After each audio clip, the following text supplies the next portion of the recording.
it's a post-match pint after Celtic 2, Motherwell 0. We're here in the Radisson Red in Glasgow. I'm joined by Ryan. Ryan, I think that was a wee bit flat today, wasn't it? But at the end of the day, we got 3 points and that was what we came for. Aye, going to be honest, if we come out of every European game, especially away, after winning away in Europe, if we come out of every European game and can be that flat and still run away with the 2-0 victory that we were looking for, the 3 points on the board, still top of the league, then that's all you can ask for. It was a jaded performance, it was a bit lacklustre, we didn't win any second balls, it was just one of the ones where we just didn't, we genuinely had another couple of gears that we could have kicked into and we just didn't today. But 2-0, we'll take that, 3 points, we'll take that, top of the league, we'll take that, we'll take it. Aye, 7 out of 7 since the last international break, as I keep saying. Can I whack it? The team, in terms of the team today, we seen Encham come in and he started instead of Christie. I think that was probably the only change. Frimpong for El Ahmed as well, and Encham for Christie. The start to the game, I thought we started alright. I thought we started well. El Younousi has that great chance, and I don't know for the life of me why doesn't he take it in his left foot. I thought when the ball came through him, I thought it was primed for him to hit it early, and he tried to turn it inside and take on his right foot, and it just didn't play off for him. The big number 6 kind of came in there and just took it away from him. I feel that there was a couple of times today that maybe we could have done better in the final third, but we just didn't do enough to get into the final third. I just don't think that we didn't pose our game on it. I think it was pretty much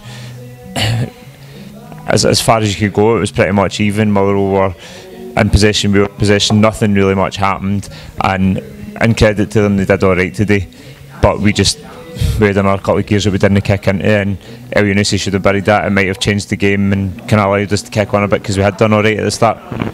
But I think that was symptomatic of the whole game, really, that sort of chance. There was a few in the second half as well where we were nearly there. We got openings and there was a sort of couple of scrappy chances, like keeper parrying it out, and we just seemed to be this much away for getting a third goal as well. So I think you could see that throughout our game that we were a wee bit flat, but we did get the opening goal. Edouard, brilliant finish. I think it breaks to him. I think it was good work by El Younousi. I think he tries to play as McGregor or somebody, and I don't know, it was up the other end. It breaks to Edouard, side foot, top corner, wonderful finish. Ricochets across the box, and just the way that he opens he's being closed down rapidly. He opens his body up and just sends it into the top corner. Fantastic finish, but it's only what you'd expect of the big man, and it shows you that at any time he can do that, he can punish teams, and it was really well. He just delivered it into the corner of the net, and couldn't be happier because again that gives him the goal, and hopefully he can kick on from there and start picking up the goals again. That's what he does. He's obviously had a couple of quiet games in front of goal, so brilliant for him to get that goal. Motherwell after that, I felt the whole game today, Motherwell, they're playing well this season. Yeah. By their own standards, they're playing well. I think they're down to 4th now because Aberdeen won yesterday, but they wouldn't go away in the game. They did have a few flurries forward. They had that one good chance, I think it was Devante Cole trying to go and end it for a header, knocked down for a cross. It ended up offside, but that was the only time I can really think where Foster was scrambling across to get it. Didn't come in, but they did cause us a couple of problems, and we just going into half time, we were never at the point where he thought we can relax now because it was only a 1-0 lead. No, we weren't. I think today was a day where when we saw Frimpong come in and we had Hayes out in the left back slot, it was a day where probably we shouldn't have been, but we were probably a bit more tested and stretched defensively than what we have been of late, especially in the league domestically. So I feel like Motherwell did put a bit of pressure on us, and they had some joy coming down the right. I think Johnny Hayes did really well on the left. I think that he had a cracking game today. I think Frimpong, again, he's young. Yeah. Probably a couple of lessons for him today out there in the right back slot, and I think there's a couple of times where it just, the game was never out of reach until that second goal went in. Richard Tait putting the ball in the back of the net, but until that point it was still that way that you thought they can maybe nick a goal here and make it a wee bit of a sticky finish. So it was always that way. 2-0 leads are like that. I want to touch on Frimpong in a wee bit more detail today. A couple of people have said they were really impressed with him, and there was a few times in the game where he done really well. Winning the ball back, his tenacity, his energy, we know that. But I thought a couple of times defensively today he was tested. I think it might have been Cole, like midway through the first half, skipped by him down the left hand side, and I thought that was a game where we've probably seen him stretched the most, tested the most. But that's good for him, because he's not going to sail through every match, every first team professional match that he plays. It's not going to happen. No. And those are the games that will help him grow. He did do well today, but those little defensive tests for him can only be good. There's one point where he did really well up the park again today. He did really well. He's got that flair, he's got that drive and enthusiasm and real character, and he brings it to his play right in the final third. Most of the time he's trying to create something, but there was one point in the second half where Bruni covered across for him, come in through the back and did exceptionally well in that right back slot there, just covering off for him. And then when he come back in eventually, he went over to Bruni and kind of shook his hand a bit and said, like, cheers for backing me up there. Because he does, and he forays forward often, but there are a couple of times today where I thought maybe he was a bit lax in the right back in the defensive role. What coming midfield now, because obviously I touched on the fact that Ncham came in for Christie today. Do you think, I thought Ncham was he was verging on playing brilliantly today, but then again I think in the second half across the whole team we were a little bit slack with the ball. That first 5-10 minutes of the second half we were really sloppy in possession actually. Julian a couple of times, we played some needlessly risky passes and we were giving the ball away. But how do you think the balance in there is with Brown, McGregor and Ncham? Because we've heard a lot of people say before, going back a couple of seasons ago, Brown and Ncham together isn't the best. We know Ncham isn't playing next to Brown, that's McGregor's role. Ncham's playing as a 10 effectively. But how do you think he done today, and how do you think that dynamic of the three of them is? I think that dynamic of the three of them leaves us probably deeper than what I would like us to be, and I think that Ncham's exceptional with holding up the ball in terms of kind of his body.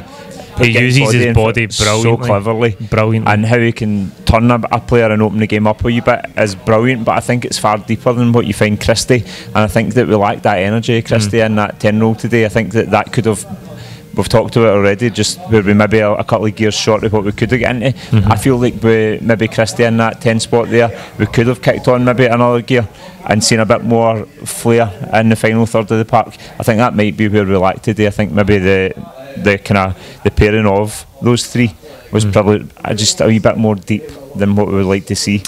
I think Ncham is probably more of a natural 8 than Christie is. I think Christie's more naturally a 10. But the way he receives the ball is absolutely terrific on the half turn, using his body. Most of the time he doesn't even need a touch to take his man out of the game. Some of his passing in the first half I thought was absolutely superb. There was one where he turns on it and he rolls in James Forrest, absolutely great ball. Cruised through at times, but there was a couple of wee dips in the second half across the park, but I thought he was good. Hayes as well at left back, deputising for ball and goalie. A lot of people thought we might have seen Taylor today, we didn't. Hayes again done the job. Phenomenal performance today. I think it was probably one of the better performances that I've seen for Johnny Hayes in the left back spot there, and I think anything today that looked like we were causing threat was coming down that left hand side, and I think Johnny Hayes had a big part to play in that. I think him coming down there and overlapping El Younusi sometimes it really opened the game up a wee bit for us, because we didn't get much joy. As much as Forrest and Frimpong were decent on the right, I think most of what we got today was coming down the left hand side. And I think that has to give credit to Johnny Hayes in the role that he played today. I think he did really well defensively, and I think he also had the energy to get up and down the park for the 90 minutes, so he was really good. It was obviously assist for the second goal, and it ends up an own goal, and ends it's a dangerous ball across though, which is why Richard Tait probably feels that he can't leave it, because I think it's already past a Celtic player at the front post. He doesn't know if Forrest or whatever's coming in behind, and he ends up putting it in his own net. But it was good play by Edouard again, but as you say, Hayes is overlapping on the outside, busting the guts to get an end it, and then a good dangerous ball into the box. As I've already said, 7 wins out of 7 since the last international break, scored 23, conceded 4. We've beaten Lazio twice. We can't really ask much. No. 100% we can. I think you would like to say that today we could have come out there and put on a more convincing performance, but it doesn't matter. We won 2-0 today. We put another 3 points on the board. We're still at the top of the league because we won 2-0. That was important today to get the second goal. And I think that from here, it's just about kicking on now. It's about going away over the international break, resting the legs a wee bit again where we can throughout the team, and coming back in and going again towards the winter break. So that's important for us just now, putting these 7 wins together. We said that before we come back in after the results at Easter Road and then Spaghetti had. We said that we have to do something, and we did. We've come in and we've answered every critic over the last 7 games, and those 2 results against Lazio are out of this world amazing. Like, we couldn't be asking for anything better for Neil Lennon's team right now, and I have to say that I wasn't there the other night when everybody was apologising for how much they've ripped into Neil Lennon, but I'm going to apologise here and now, and I hope that it continues that way. I think that Neil Lennon's done exceptionally well since the start of the season. I think we've had a couple of lapses here and there, but I think that we're looking now like a team that really can kick on and start to move forward in Europe. And I've said that he's not the man to take us forward in Europe, but we already have taken a step forward in Europe. And I think that as long as we continue in the domestic form that we're on at the moment, that we can really kick on and lead on to the title. Coming back after the break, we start with Livingston at home, which will be a big game for us. We haven't scored against Livingston for 3 matches now.